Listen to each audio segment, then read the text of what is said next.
welcome our speaker for today, Dr. Ernesto Grillo. Thank you so much, man. Good afternoon to everyone. Let me just, okay.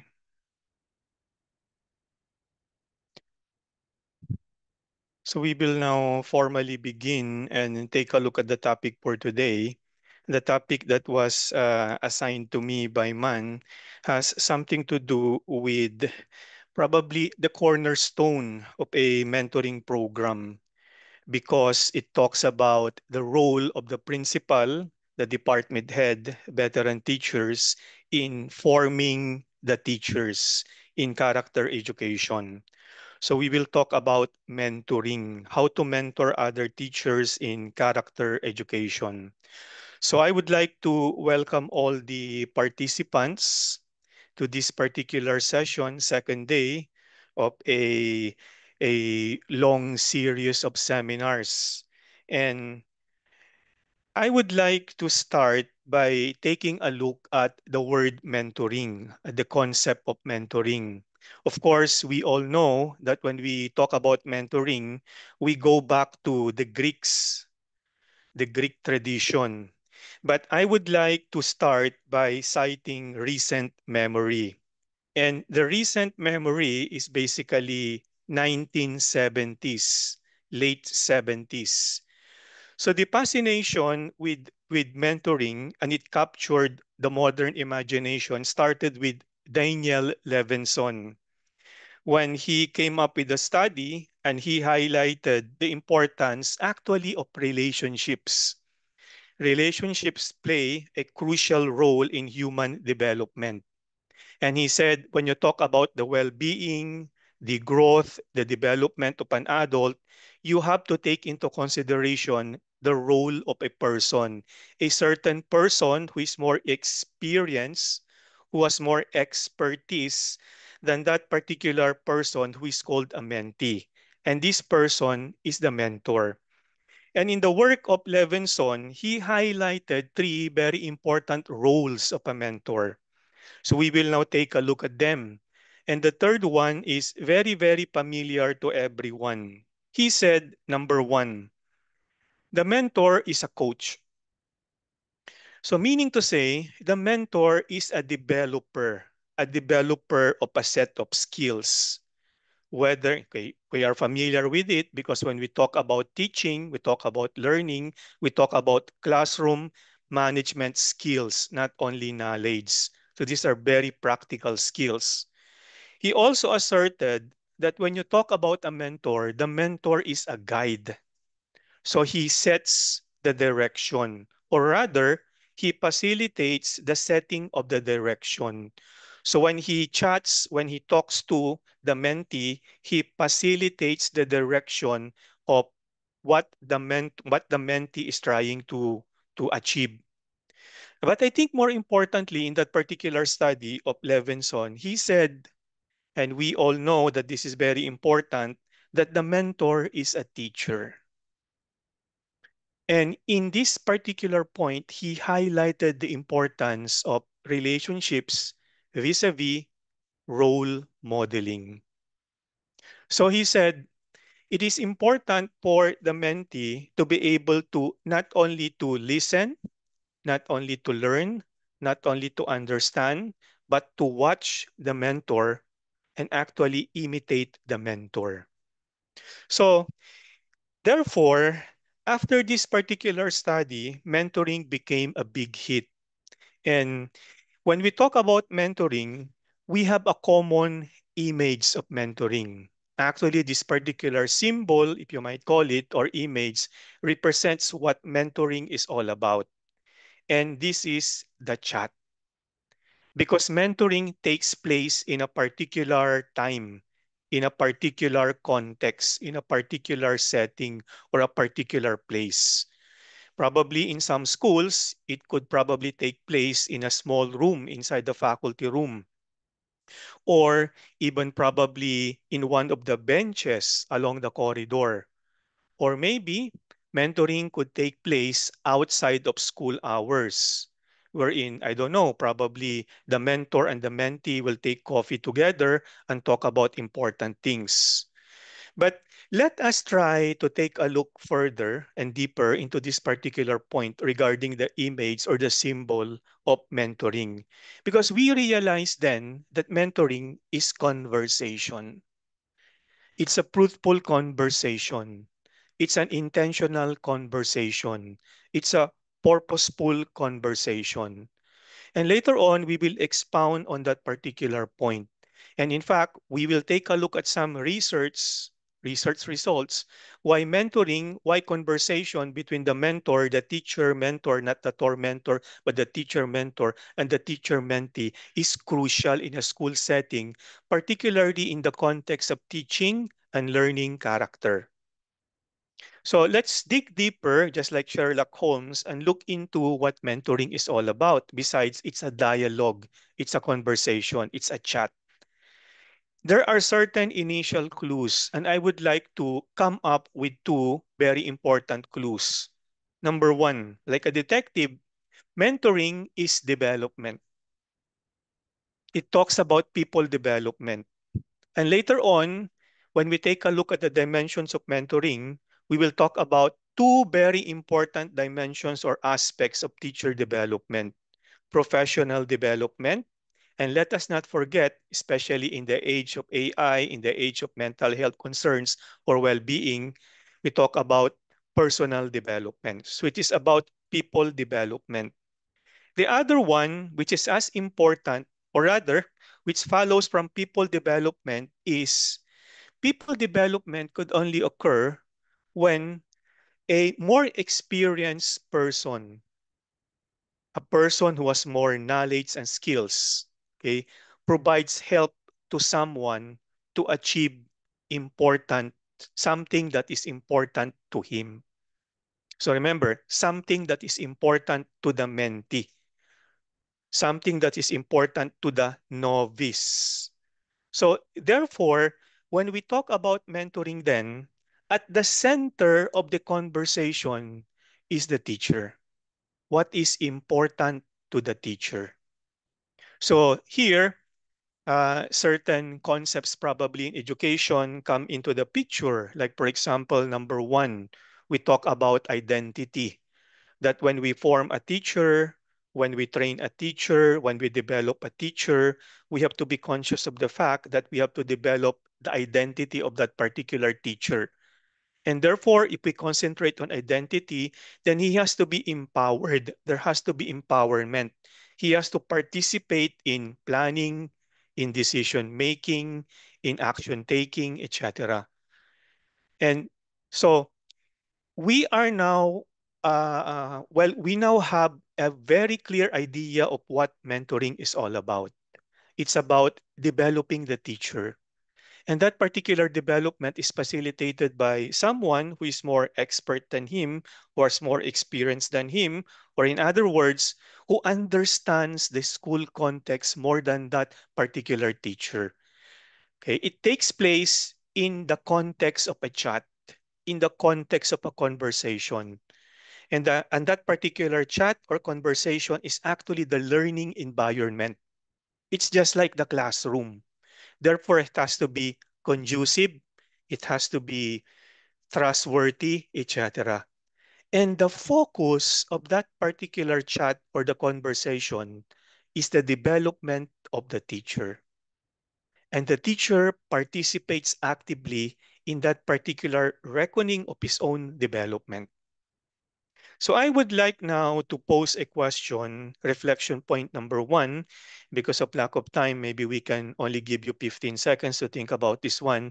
Do we need a mentoring program for our teachers? Thinking about my school, do we need a mentoring program for our teachers? But I think a better question would be, especially if you already have one, is what do I know about my school's character education mentoring program? Kindly make a connection because we all know that activating prior knowledge or background knowledge is very important in teaching and learning. When a student makes a connection between prior knowledge and the new content, then learning becomes more robust, strong. I would like now to provide everyone the opportunity to make that particular connection.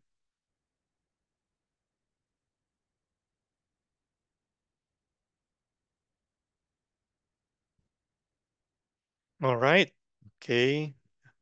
So mentoring is a dialogue. It's a conversation. It's a chat. So therefore, what do we talk about during mentoring? Because there is what we call the process, there is what we call the content. And we begin by taking a look at this particular quotation from a textbook in education. And I highlighted probably, let me see, five very important ideas. And I'm sure you can add more. We talk about learning, particularly learning character. Later on, we will expound more on this particular point. We talk about adult development. We talk about andragogy because we are talking about teachers, or rather, we are focusing on teachers who are adults and are actually the mentees. Of course, we talk about the students, the focal point of the character education mentoring program. Precisely, we are forming the formators, we are forming the teachers, we are exerting a lot of effort, spending resources and time to form them because we know that the most important factor in the education and the character education of the children is not the curriculum, no matter how important it is, or the program, again, no matter how important it is, but actually the mentors or the teachers. So the children. And here, you could also take a look at the particular point regarding relationships. But I think what is important in this particular quotation is that we have to talk about what we call the teachers as caring individuals. Later on, we will talk about high expectations. And I think the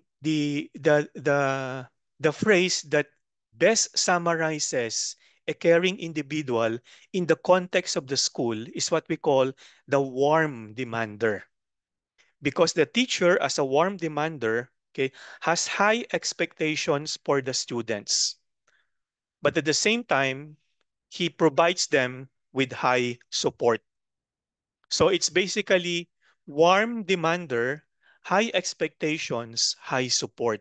Because we all know that in the context of a school, if you have high expectations but low support, then most probably an endeavor, a program, a classroom teaching exercise, or whatever will probably fail.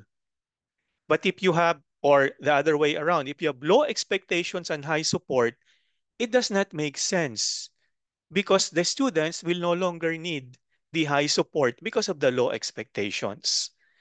So here, when we talk about the content of the mentoring, I think what underlies everything, the foundation of that particular mentoring chat between the mentor and the mentee, okay, and then looking forward to the implementation of the character education program is the development of the teacher as a warm demander, someone who has high expectations for the children, but at the same time provides the necessary support for them. High expectations, high support. So I hope you are ready. We're now going to take a look at the objectives for today. We have number one and we have number two. We'll take a look at what the research is telling us regarding why character education mentoring is important. Then we'll take a look at certain key principles, particularly number one, the content that needs to be tackled, to be discussed during a mentoring chat. But I think more important than the content are the qualities of a good mentor. The qualities of a good mentor. Because the qualities of a good mentor is not really dependent on a position like a principal, a department head, a subject head, academic coordinator, I don't know, character education program officer, etc. Okay. What I'm saying is every teacher leader can actually become a mentor in the mentoring program. all about character education. So it's possible. We're going to take a look at those qualities. So what are your objectives? 15 seconds. So I laid down the session objectives in this particular case now. What are your objectives?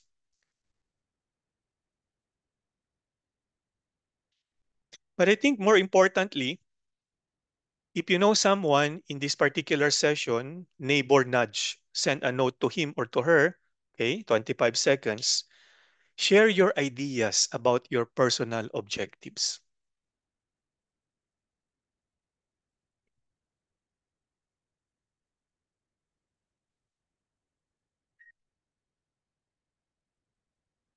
Okay, so, okay, number one, we begin with the idea what is mentoring. We have to begin with mentoring as professional development.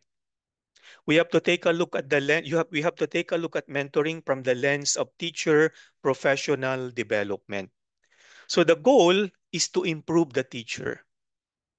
There has to be change in the teacher in the classroom practices, or in this particular case, okay, in the way, for example, he manages the classroom, or in the way, letter B, okay, the way he decorates the classroom, or letter C, in the way probably he presents himself to the student, okay? He fixes his necktie, shines his shoes, etc., etc. So it's about change. And that particular change is for the better, because that particular better would mean that that particular teacher has an impact on the students. When you improve the quality of teaching, when you improve the quality of implementing a character education program, like for example, the way you deal with the students as a role model, the way you embed, you infuse virtues and values in a formal lesson, the way you explain the importance of service learning, particularly service learning in the context of helping the elders, etc., etc. When the quality of teaching is improved, then there is a better chance for the students to be able to not only acquire, but to understand and to practice or apply, okay, what they have learned. Whether what they have learned has something to do with knowledge, skills, and as important as knowledge and skills are values, virtues, and dispositions. So we begin with the idea that mentoring is professional development. And therefore, we have to conclude that it has to be part and parcel of the teacher development program of any school. Because character education is as important as forming the students, or rather, making the students understand the key concepts, the key knowledge, the big ideas, etc., in a standards-based curriculum. So we go back then to what is the content of the mentoring chats. Now, andragogy comes in. Because when we form the formators, and the formators are the mentees, the junior teachers, we have to realize that the junior teacher is an adult learner.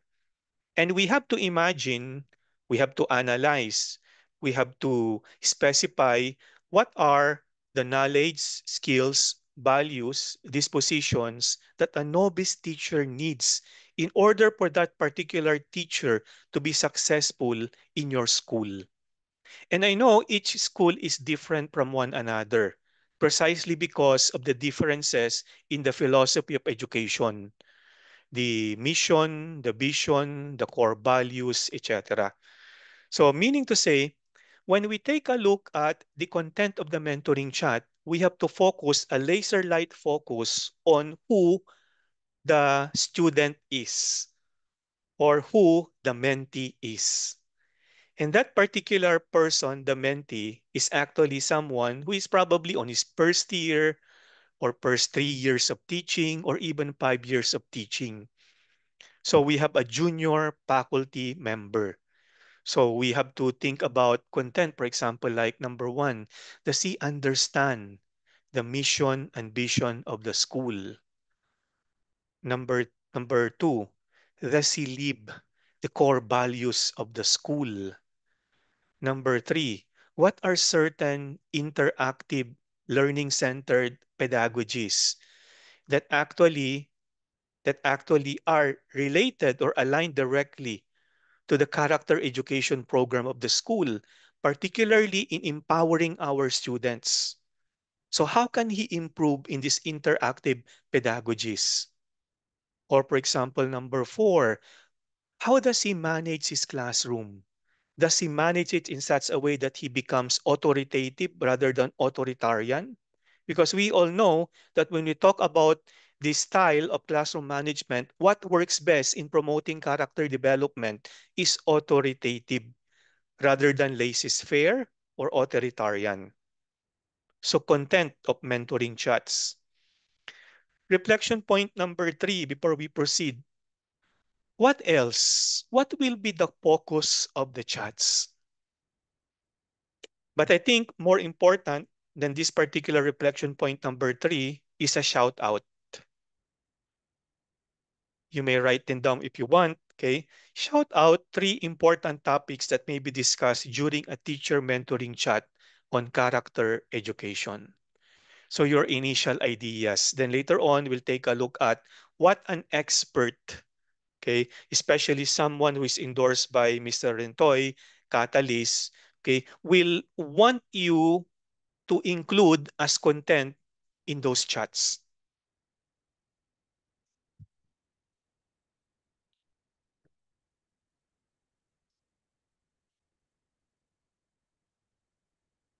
Okay, so this one.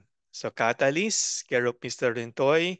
Recently, he brought an expert to the Philippines, and his name is Marvin Berkowitz.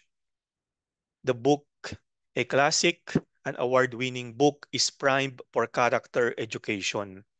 And this is the way Marvin Berkowitz defines character education. And we all know that that particular word, intentional, is very important, right?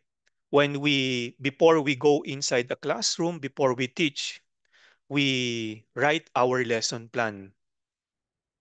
And that particular lesson plan becomes the guiding light, the North Star, that as we navigate the complexities of the 60 minutes or probably even 1 hour and 30 minutes of class time, we look to the lesson plan, to the North Star. There are certain instances when we have to deviate from the lesson plan, and as good teachers, we have to, especially if the lesson plan is not working or there are teachable moments. But most of the time, the foundation of good teaching before we enter the classroom is the lesson plan or the unit plan or the performance task blueprint, etc. So it is intentional because a character education program, the nurturing of the developmental processes of individuals in order for them to grow in values, in virtues, must be aligned with something that is higher than the character education program. And that particular something that is higher are actually the philosophy of education of the school, the mission, the vision, the strategies, strategic plan, the core values, etc. And we all know that it is not only intentional but comprehensive because character education cannot take place only in the context of the classroom or even the entire school. It must involve the community, it must involve the parents or the families. And Berkowitz said, well, I culled through the book.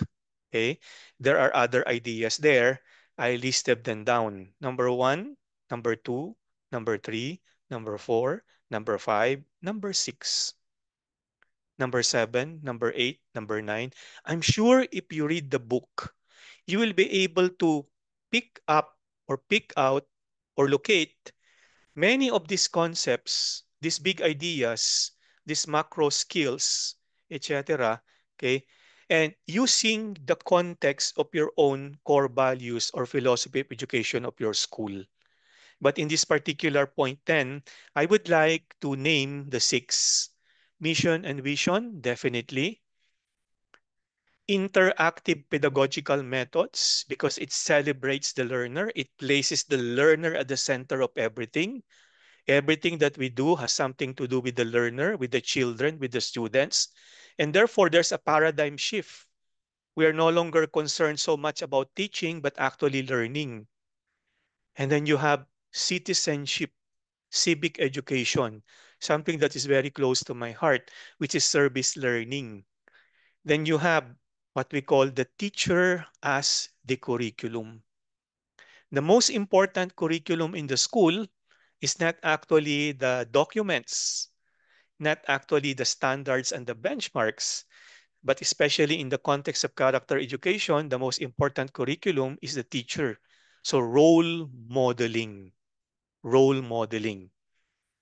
And then we have democratic classrooms, complements service learning. Then take a look at this number 6, high expectations. I would like to emphasize again this particular point because in the world, in this age rather of inclusion, in this world, for example, of every child must learn, no child left behind, I think it is important to remind ourselves that everyone, every single student in our class in the school has a right to be educated properly in an effective and efficient manner. And therefore, no matter who that particular person is inside your classroom, we must have high expectations, no matter how difficult it is for us to actually implement it for all students in our class. So these are the ideas of Marvin Berkowitz. So we'll try to comment on one of them as time will allow us as we move on. So do I agree with the recommended topics? A few seconds, 15 seconds. But I think more important than reflection number 4 is grab that spoon. From my school's perspective, what are other topics that may be included in the character education mentoring program? Because just like what I said a while ago, the definition, the process, the setting up of the program, etc., the training of the mentors, etc., okay, is different from the content. There are many instances that should be the case that the teacher will have to bring up the content. But at the same time, in terms of direction setting, remember when you take a look at stages of mentoring, we have the warming up, establishing rapport with the mentee. Then you have direction setting. In direction setting, because you are familiar with the school, but I think more important than the familiar is because you love the school, you care for the school, you actually participate in the direction setting. You also give your inputs to the mentee on what are the, the goals and objectives that he or she need to achieve for that particular school year, particularly in the context of character education. So grab that spoon. Let's move on. And let's now, before we proceed further, by the way, any mentoring program or any program for that matter, the curriculum will not thrive and I think will not survive if there is no vibrant, robust school culture. There has to be a school culture that will be the fertile ground for that mentoring program, not only to survive, but actually to thrive. So two very important points. There has to be trust and confidence. That's why I think when you talk about trust and confidence, it is important for the mentee to, at a certain point, maybe during his second year or third year or fourth year or fifth year, to select a mentor because he has confidence on that particular person, because he trusts that particular person. And I think it is important also that the mentoring chat, unless it harms the school or it will harm a person like the student, I think there has to be confidentiality during the mentoring chat. Okay? Unless it harms a person or actually harms the school, then you need to talk about it with a superior officer. And take a look at the other point. There's tangible support. We talk about money. We talk about time. We talk about resources. We talk about effort. Uh, there has to be support coming from the administration. It's not only a buy-in on the part of the faculty, on the part of the community, on the part of the parents, the mentees, etc. There has to be tangible support from the administration. So we talk about a positive school culture for a character education mentoring program for teachers to actually take off the ground. So let's now take a look at the definition of mentoring. And here is one definition. There are many, but I think this particular definition is something that captures what a mentoring program or mentoring chat is all about. It's a process wherein on one side of the coin, you have an experienced individual, an experienced individual. And that particular experienced individual, okay, as you can see in in the publication material is a principal, a subject head, an academic coordinator, etc. But again, I would like to point out that when you talk about the mentor, that particular mentor is someone who is not only in a position of authority, not only in a position of authority, but someone who is respected by people in the school, someone who is a good teacher, and that qualifies him as a mentor. And therefore, we're looking for a teacher leader, a teacher leader. I am not the principal.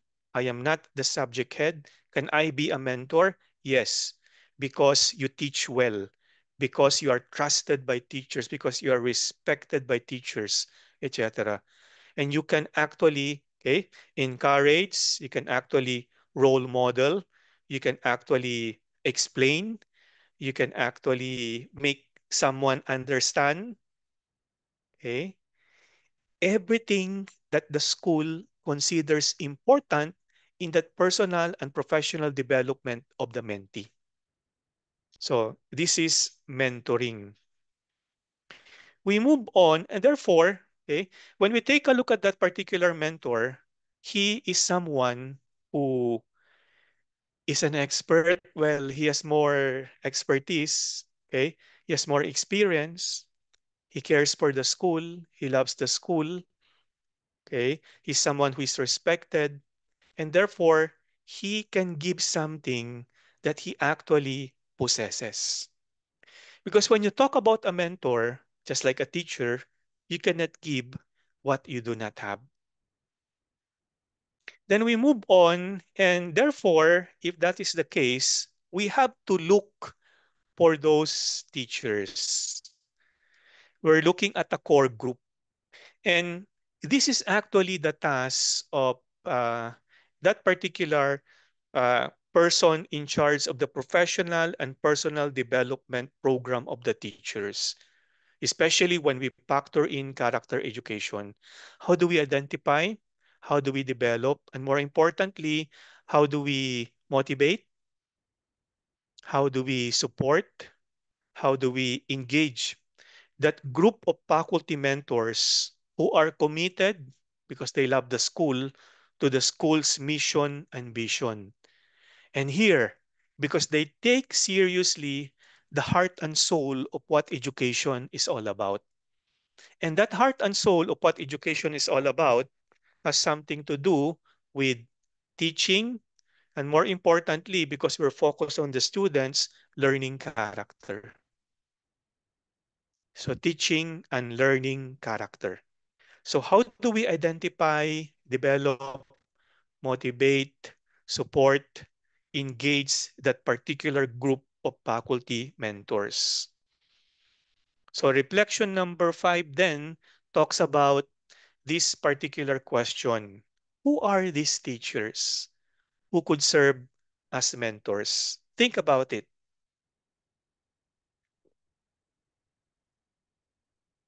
There is a large literature on teacher leadership. And I think when you cull through, when you take a look at that particular research literature, you'll be able to find a ton of gold nuggets about what a teacher leader is all about. And you can translate those qualities in terms of mentoring teachers in character education. But I think this particular reflection number 5 is, well, this particular point is more important than reflection number 5. Think and write. So think about your school's character education mentors,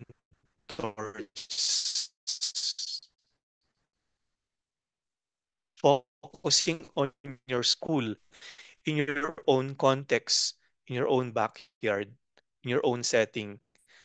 What would be their qualifications?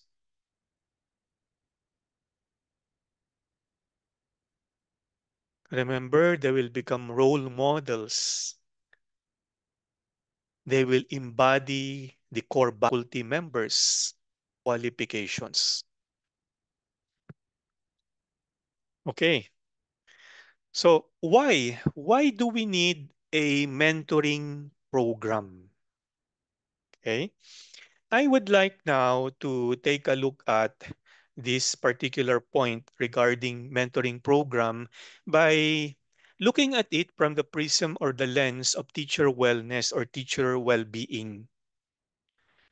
Many teachers, well, based on the data, particularly in the United States, I don't know the data here in our country, particularly in NCR, uh, there are many teachers who leave the profession after the initial 3 years, precisely because they have a sense of isolation.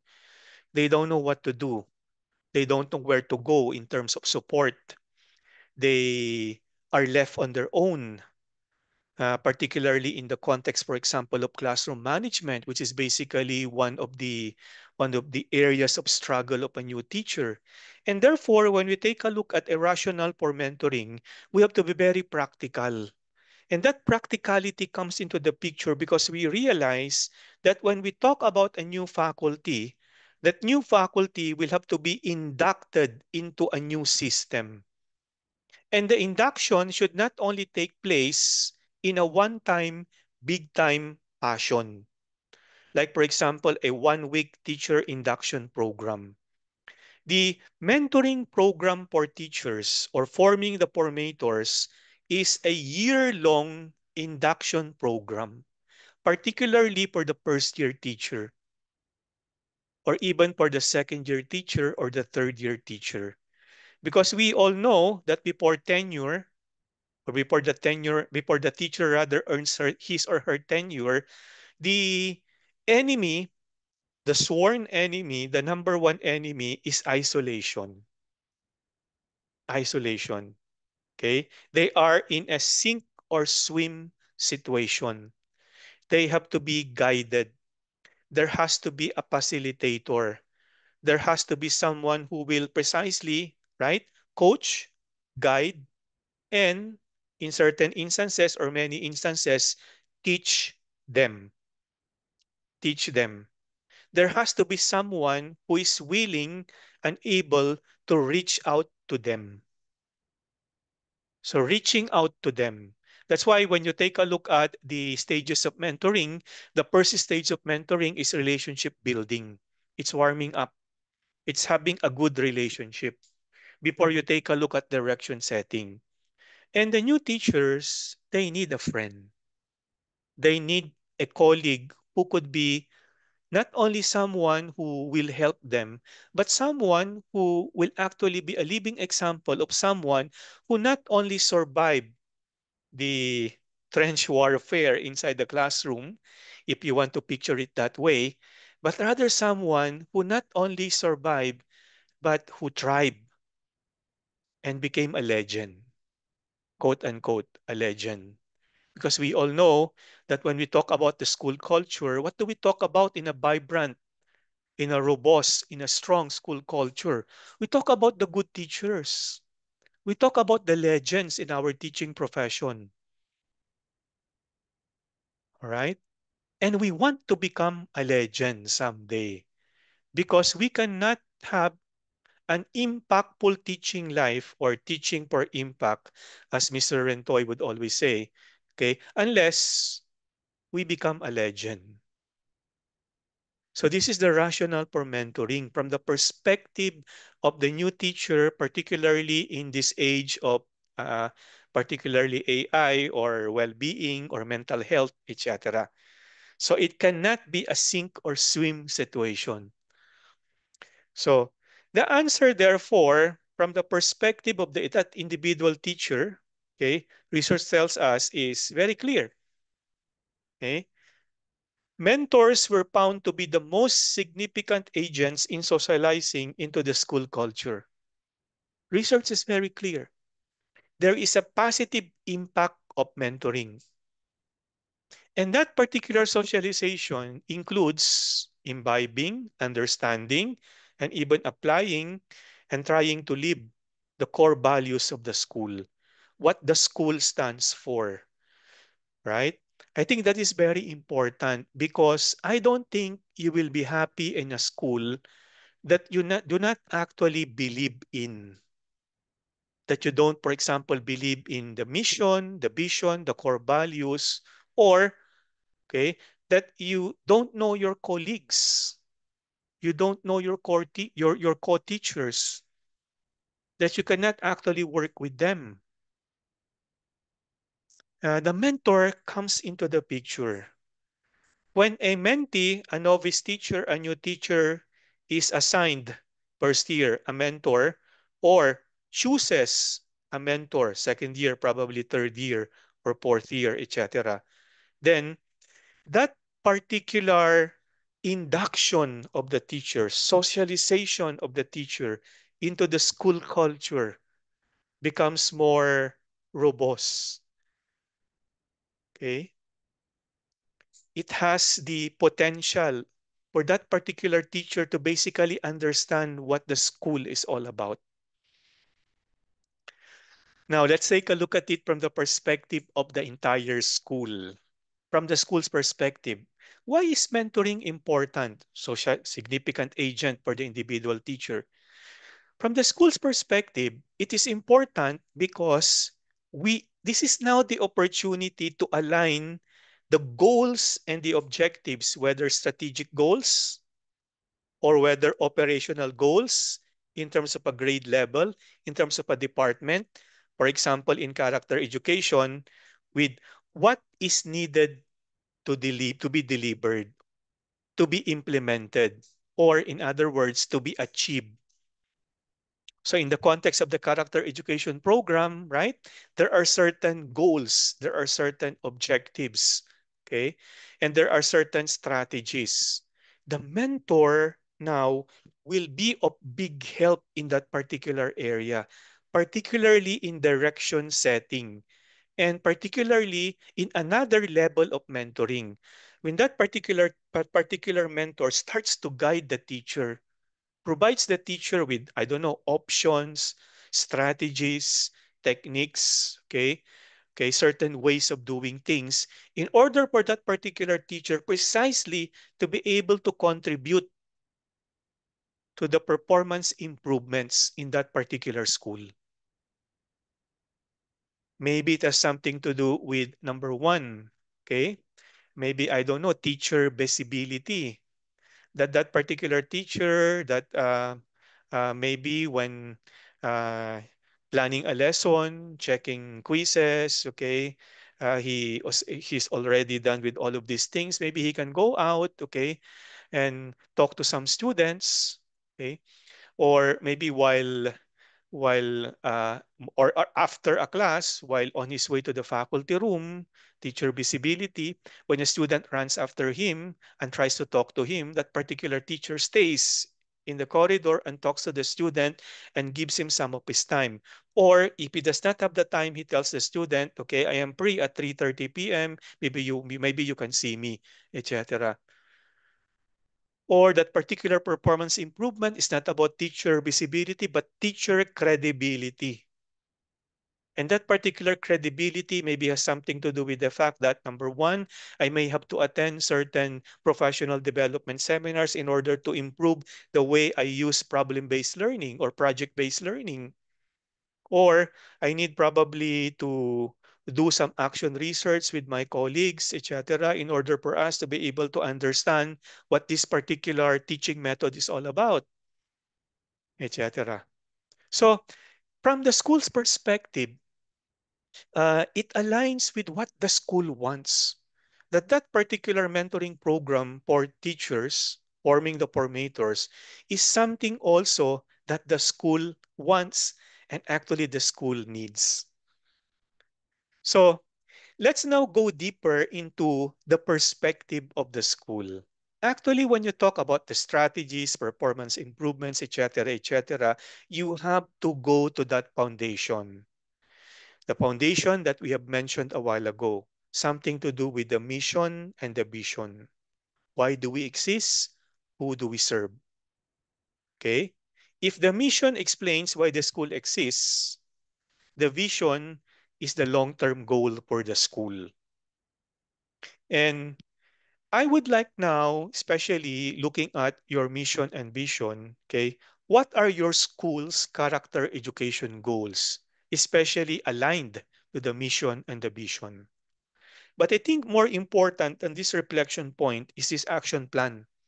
What are the three things you plan to do to have a deeper understanding of your school's intentional and comprehensive character education program? Give you some time to think about it.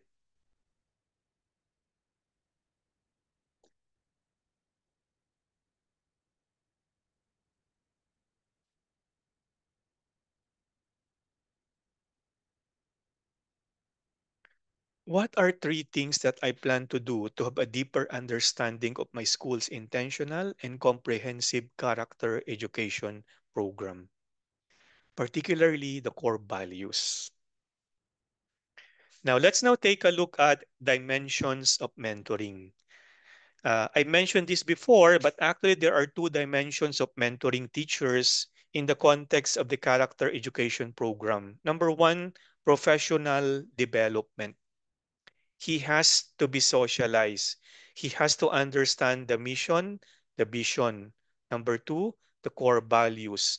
Number three, strategies. Number four, okay, certain pedagogies that are directly related to character education program. So for example, service learning. So for example, cooperative learning group. So for example, how do you manage a class in such a way that when you manage a class, you actually form the students? Okay. Or for example, teachable moments. What are those teachable moments that allow you to actually form the students? That it is worth actually sidelining or putting into the sideline a formal lesson because this particular issue, this particular point is more important than the lesson, right? Or points like, okay, it can also be how do I become a role model? Because no matter how difficult it is to become a legend, a role model, we have to be one because we're dealing with students, we're dealing with nurturance, right? But as important as professional development, it is not alone. The second dimension is there. The the teacher, the person of the teacher. There has to be personal development in order to promote the well-being of that particular teacher. It's not always professional. And here, the two dimensions come together and becomes a powerful combination for that teacher or rather teacher mentoring program for character education. So professional and personal development. All right. Now, warning, because it may cause stress or burnout. Mentoring is not evaluation. As they say, okay, we don't come up with a grade, right? That's assessment of learning. Well, in other words, when we talk about mentoring, it's assessment for learning, okay? Uh, or because it is reflection, assessment as learning, okay? So, three very familiar concepts to us. So, mentoring is not evaluation. How will a new teacher, beginning teacher, approach a mentor and talk about uh, certain issues, certain things that are difficult actually to talk about if the teacher will be evaluated? And it's difficult for the mentor to evaluate precisely because one quality of a good mentor is he listens. He actively listens. He takes the perspective of that particular person, and therefore he has empathy. So mentoring is not evaluation. So a big warning. Now, therefore, if it is not evaluation and we liken it to assessment of, rather assessment for, and assessment as learning, what does research tell us about the qualities of a good mentor who is not an evaluator? Number one, number two, number three, number four. Actually, there are many. Okay. So take a look at the four. I highlighted learning environment because I will give an example later. But let's take a look at number one. Of course, you have to display an interest in the learning of the beginning teacher. You must be interested in the person whom you are mentoring, the mentee. You are concerned about him or her, right? You care about that particular person. Take a look at number two. Just like this particular maxim that when we go inside the classroom, you are not teaching a class, you are teaching a student. You are teaching individual students, right? You're also mentoring or teaching or talking about character education to an individual person. So you should know that particular person, okay? The needs, the interests, I mean, the professional development, the personal development needs and interests, maybe certain also the background of that particular person, okay? What does he want to talk about, etc.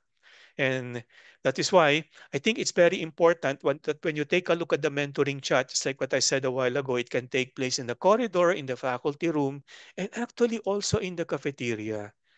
Because we Filipinos, we love to eat. We love to take merienda. We love to take coffee while talking about important things. It can also take place in the cafeteria. All right.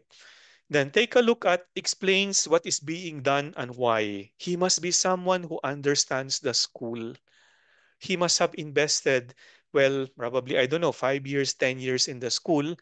Okay. And more importantly, he cares about the school. He knows the history of the school, the philosophy of the school by heart. He understands the core values. And actually, in the implementation of that character education program, he is one of the big hitters, the heavy hitters, as they say, the star. Okay. And take a look at he establishes a learning environment. Because when you talk about the task of a mentor, particularly in a learning environment, what does research tell us? Five things. That learning environment must be conducive to learning. The environment must be conducive to learning. Why? Because the mentor is a friend. He can be trusted. He is seen as a caring person. But at the same time, right? He is a friend, but there are boundaries. And therefore, that particular teacher, the mentor, shows professional behavior. The way he treats that particular mentee, he does it in a professional manner. And because he treats the mentee in a professional manner, the mentee learns also how to treat other people in a professional manner. The mentor sets high expectations. There are certain aspirations that are high, but at the same time, he provides collaboration, support, facilitation to that particular mentor or rather mentee who has to achieve those high expectations. Then he builds self-confidence. How do you do that? You empower the mentor. And probably more than empowering the mentor is you build the agency of that particular mentor or mentee. In building the agency, teacher agency, you provide that particular person with, I don't know, knowledge and skills, core values that he could reflect on in order for that particular mentee to grow. And then teach by example. It's italicized because I think it is one of the crucial tasks of a mentor, which is role modeling. And this is from Todd Whitaker in one of his books. Maybe you have read one of his books. He is a very practical writer because he talks about the practical struggles of a teacher. And he said, in grade schools, the teachers tell stories about what other teachers have accomplished with students. He calls these great teachers the heroes, and they are those who have the greatest impact on the students. They are the role models. So I think in that particular learning environment, the most crucial task of a mentor is to teach by example. So he is the curriculum. He is the hidden curriculum. All right. And he is a role model. And because he's a role model, he's a legend, he has the greatest impact on the students. And this is what we want all the mentees to become. And hopefully we will be successful. So, reflection point number 7. Who are the legends in your school? Or I think this is a better question. Okay. So the goal isn't to live forever, but the goal is to create something that will. I take it out, partial. Write down 3 resolutions on how you can serve as a role model in your school. Your exit ticket or ticket out. Write down 3 resolutions on how you can serve as a role model in your school. So a teacher mentor, not a tormentor, is a role model.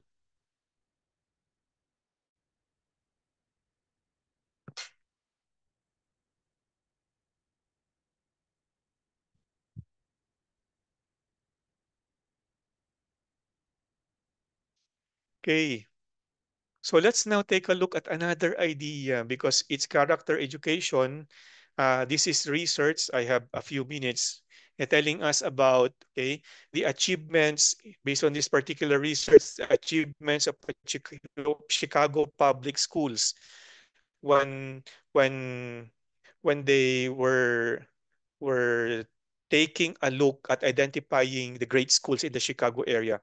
And because of character education, and here character education was emphasized in those schools, what are they saying about the mentor?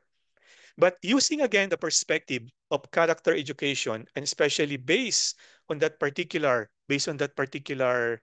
study, here are this is an iteration. In other words, particularly when character education is at the center of any school program, number 2, number 3, number 4, number 5. There are 5. They're basically self-explanatory. These are the qualities that we look for when we actually try to spot a great teacher, a good teacher. a legend, a hero, someone who has a great impact on students. So things like they are selfless. They made themselves available to people. They listen to what you have to say. They are active listeners. They know that the focus of the chat is not themselves or himself or herself, but rather you as the mentee. They are always optimistic and they encourage you to do well, to do better. Hindi sila maramot. They are willing to share their expertise. It is okay for them for you to win the best teacher of the year award. They will be happy even if they will not be named the best teacher of the year award. For them, teaching is not a competition. It's about a professional learning community. And they have very practical suggestions because they have a wealth of experience, a ton of experience that will help you navigate the contours when you chart what character education is all about in your school. Okay. I would like to end here and I would like to turn over the floor to Mr. Rentoy or to Catalyst. Okay, thank you so much, Dr. Grillo. Um, there is a question posted in the chat box if you want to answer it, Dr. Ernie. While people are clicking on the certificate link, please click on the Sorry, link. yeah. Click on Sorry the man, link that I I posted. can't look I can't locate it. Will you be able to read it for me? Wait. Here. Yeah, I can't locate it. A question. Okay. That's a very good question. Okay. Mentoring is not evaluating. However, can a mentor set a timeline for his mentee's development results? Then the results could be the basis of performance evaluation. Well, number one, it cannot be the basis, one of the basis for performance evaluation, precisely because we said, yeah, using our parlance as teachers, it's assessment for learning, assessment as learning. We use the data in order to improve the teacher. So it cannot be a part of his performance evaluation. But in terms of the timeline, yes, I think we can. I think you should as a mentor that there has to be a timeline, just like a SMART objective when you make a lesson plan. A part of that SMART objective is precisely because of the timeline, that it is time bound. So when you sit down with the mentee, okay, the novice teacher, there has to be an agreed upon, an essential agreement, rather than agreed upon, essential agreement between you and the mentee, okay, regarding at what particular juncture of time will you be able to achieve these goals that you have set. Because if there is no time, well, so no timeline, then it will be difficult for the mentee to conceive of a certain point whether he has achieved that particular set of goals that actually he has set for himself or herself with your help. But definitely, it cannot be evaluation. It's not part and parcel of the evaluation program, teacher evaluation program of the school. Okay. Okay, thank you so much, Dr. Grillo. Thank you, man. Let Thank you to